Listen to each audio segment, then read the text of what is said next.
Hi, I'm going to keep reading. Chapter 5 is Valentine's Time.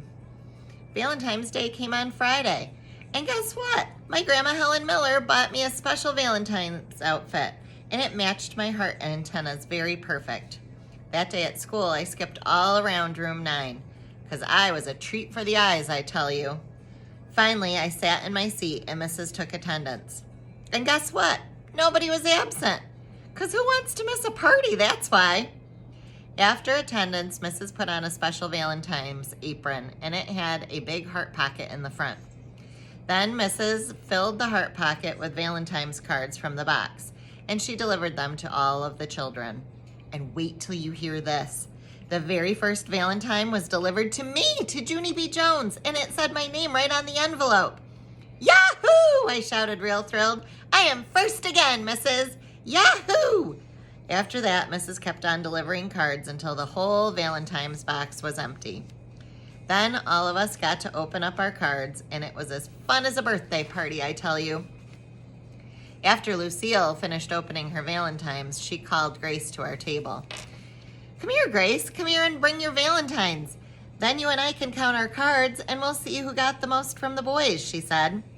Grace came over. Well, okay, she said.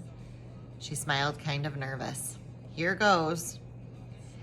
Then Grace put all of her Valentines in front of me and Lucille, and she counted them one by one. Pretty soon, Grace wasn't smiling anymore.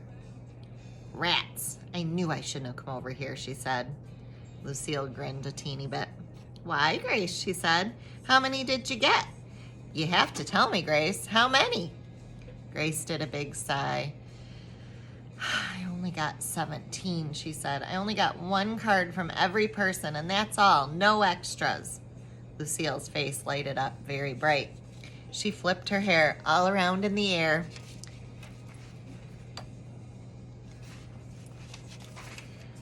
Gee, I'm sorry to hear that, Grace, she said.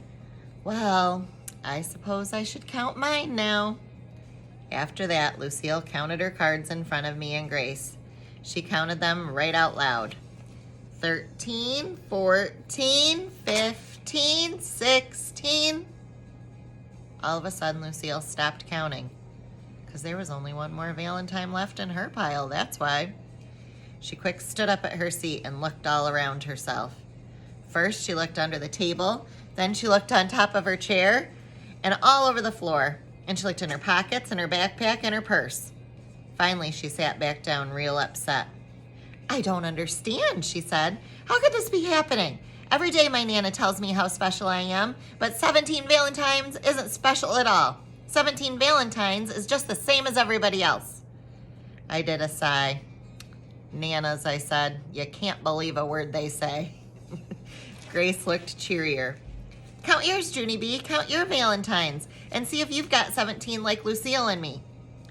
Of course I got 17, silly Grace, I told her. Everybody in this whole room got 17. It was the rule, remember? After that, I put all my cards in a pile and I counted them out loud just like Lucille. I did a frown. Then I counted them again. And even again. Because guess what? Somebody broke the rule, that's what. I springed up in my chair. All right, people, who didn't send me a Valentine? And do not try to deny it because I've only got 16 cards in here. I pointed my finger at Meanie Jim. Was it you, mister? Huh? Are you the meanie head who didn't send me one? I looked all around. Or maybe it was you, Polly Allen Puffer. Or you, Charlotte, who I don't actually know your last name. Or you, Roger. Or... Just then, Mrs. swooped me off my chair. Remember, she's in kindergarten. Do not stand on your chair, Junie B., she said, and please don't fight about Valentines. If someone didn't send you a card, it was just a mistake. No one would do something like that on purpose. I'm sure of it. After that, I sat back down in my seat, and I looked at that woman very curious. Because Mrs. is a nice teacher, but sometimes she doesn't understand children at all. The next chapter is called Bingo. I think I can make it before morning meeting. Oh, I can't.